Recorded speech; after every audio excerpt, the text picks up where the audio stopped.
ভোটের ফল এবার যাই হোক না কেন, একটা জিনিস মোটের ওপর নিশ্চিত, পশ্চিমবঙ্গ বিধানসভা এবার একটা শক্তিশালী বিরোধী পাবে। ঘণ্টাখানেক সঙ্গে সমান অনুষ্ঠানে এসে কি দাবি করলেন অধ্যাপক বিশ্বনাথ চক্রবর্তী গতকাল, দেখুন।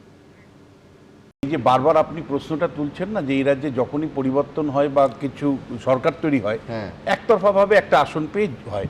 এটা তৃণমূলের ক্ষেত্রে এবারও সত্য হতে পারে। তৃণমূল এবারও 250 আসন পেতে পারে, কিন্তু বিজেপি কখনোই নিজেও দাবি করেনি। শুভেন্দু অধিকারী 170-77 বলেছে, অমিত শাহ বলেছে এরকম 170-80 এরকম পাবো। কারণটা সহজে তার কারণ এক্স্যাক্ট তাই, যদি বিজেপি ক্ষমতায় আসে, বিজেপি ওই 140-150 আসন পেয়েই ক্ষমতায় আসবে, এটাই ফ্যাক্ট।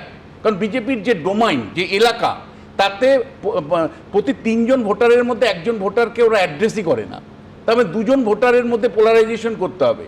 আরও পরিষ্কার সংখ্যাগত জায়গা থেকে যদি বলি, 74টা আসন আছে সংখ্যালঘুদের, যেখানে 40% উপর সংখ্যালঘুরা আছেন, সেখানে বিজেপি ছেড়ে দিয়ে কথাই বলে। এবং বিজেপি যদি হয় তাহলে এক্ষেত্রেও একতরফা হতে পারে। আবারও আপনাকে বলছি, আসামে হয়নি। আমি আপনাকে আবারও বলছি, না, আসামে আপনি একটা মাথায় রাখবেন, আসামে মুসলিম এলাকাগুলোতে কিন্তু বারবার দেখা যাচ্ছে যে ইউডিএফই জয়ী হচ্ছে, যে যার জন্য আসামের মুখ্যমন্ত্রী ওপেনলি ডায়াস থেকে বলে আমার মুসলমান ভোট লাগবে না। না, এবার আমি আপনাকে বলছি যে তার মানে বিজেপি ক্ষমতায় আসলে, তার মানে বিজেপি ক্ষমতায় আসলে বিজেপির নেতারাও জানেন যে তারা 170 ম্যাক্সিমাম তাদের লিমিট আছে। তার মানে আমাদের একতরফা ভোটে বিজেপি ক্ষমতায় আসবে এরকম নয়। তৃণমূল কংগ্রেস একটা, আমি আপনাকে বলছি রেজাল্ট কি হবে তার থেকেও বড় কথা, পশ্চিমবাংলা বিধানসভা কিন্তু এবার একটা শক্তিশালী বিরোধী দল পাবে, এটা আমি পরিষ্কার বুঝতে পারছি। যে মমতা বন্দ্যোপাধ্যায়কে গত 2.5 দশক ধরে রাজ্যবাসী দেখেছেন ভোটের দিন বিকেলে বাড়ি থেকে বেরিয়ে ভোট দিয়ে আবার বাড়ি ফিরে যেতে, বুধবার ভোটের সকালে তিনিই ঘুরলেন রাস্তায় রাস্তায়।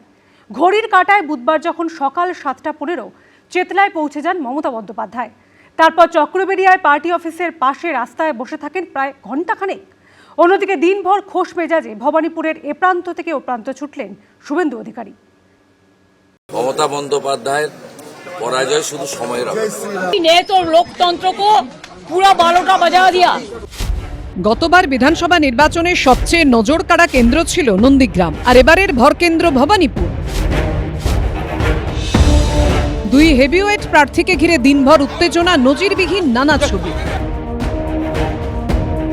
সব পোস্টার খুলে দিয়েছে, সব এইভাবে ভোটার টেররিজম করছে এলাকায়। উনি আজকে মুখ্যমন্ত্রী নন, উনি আজকে প্রার্থী। এই এলাকায় 99% ভোট বিজেপি পাচ্ছে।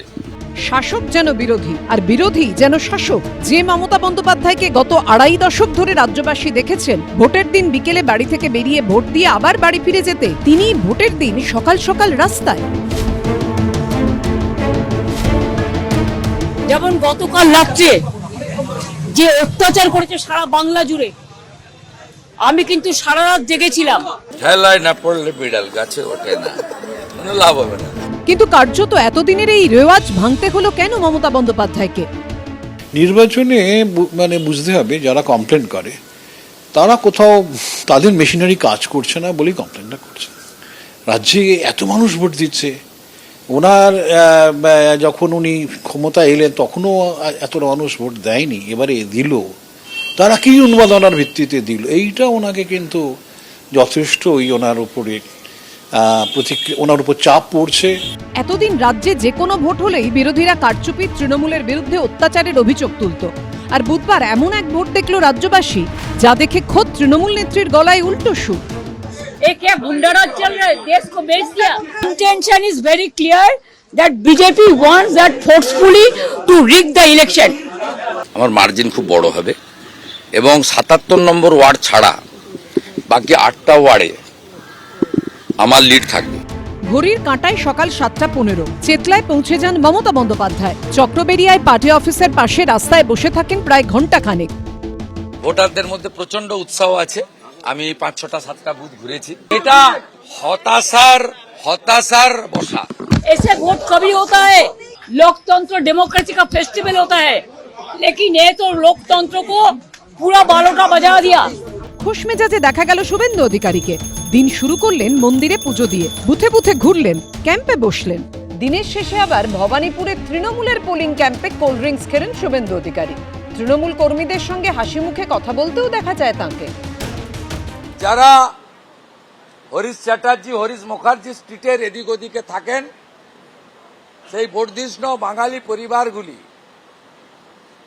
ঢেলে ভারতীয় জনতা পার্টিকে ভোট দিয়েছে। মমতা ব্যানার্জি নিজের বুথে অন্তত 200 ভোটে মিত্র ইনস্টিটিউশনে হারবেন।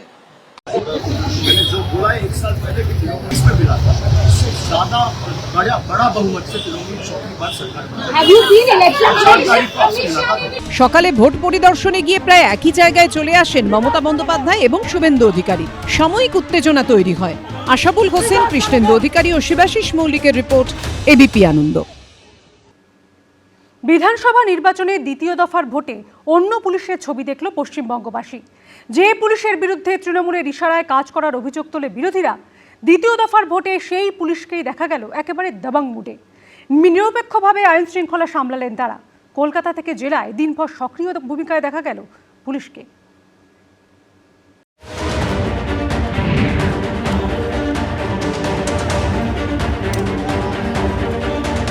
আজকের দিনের জন্য 4 জনের বেশি কোথাও হতো সবার জন্য, সেটা বুথের কাছে বুথের বাইরে। কথায় বলে মর্নিং শোজ দ্য ডে। যে পুলিশের বিরুদ্ধে সারা বছর শাসক দলের দাসত্ব করার অভিযোগ তোলে বিরোধীরা, দ্বিতীয় দফার ভোটের দিন সকাল থেকে সেই পুলিশের আচরণ বদলের আভাস দেখা গেল। আর দিন গড়াতে রাজ্যের বিভিন্ন প্রান্ত থেকে ধরা পড়ল এই ধরনের ছবি।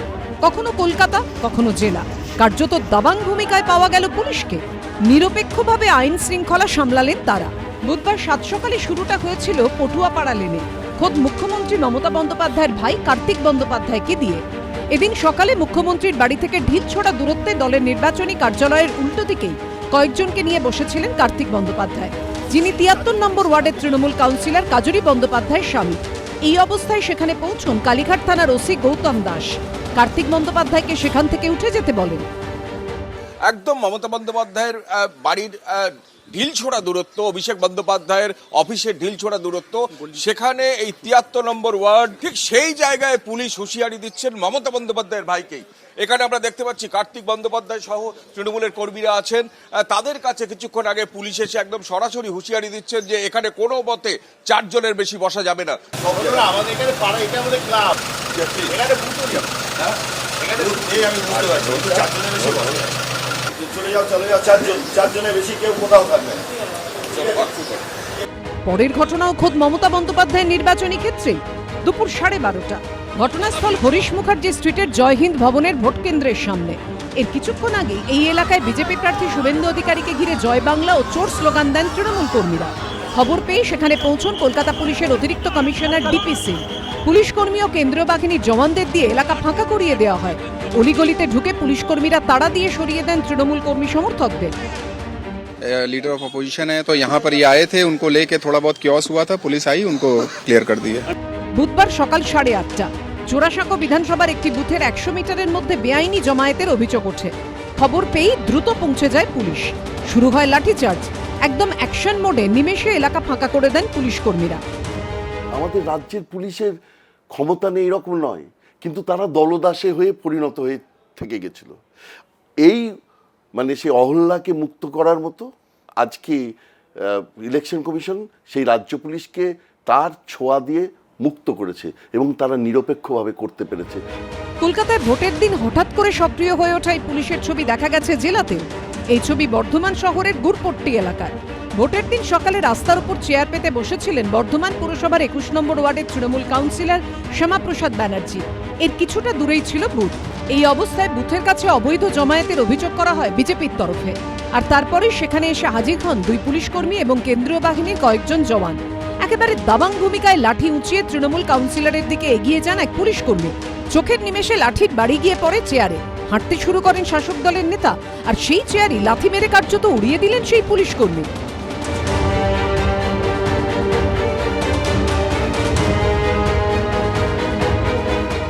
দক্ষিণ 24 পরগনার ভাঙড়ের দিঘিরপাড় এলাকার 234 নম্বর বুথ পরিদর্শনে গেলে আইএসএফ প্রার্থী নৌশাদ সিদ্দিকীকে দেখে জয় বাংলা স্লোগান দেন তৃণমূল কর্মীরা। তখনই হাতাহাতিতে জড়িয়ে পড়েন দুপক্ষ। খবর পেয়েই পৌঁছয় পুলিশ ও কেন্দ্রীয় বাহিনী। ব্যাপক লাঠিচার্জ করে পুলিশ। কৃষ্ণেন্দু অধিকারী, সুকান্ত মুখোপাধ্যায় ও কমল কৃষ্ণদের রিপোর্ট, এবিপি আনন্দ। এবিপি আনন্দ, এগিয়ে থাকে, এগিয়ে রাখে।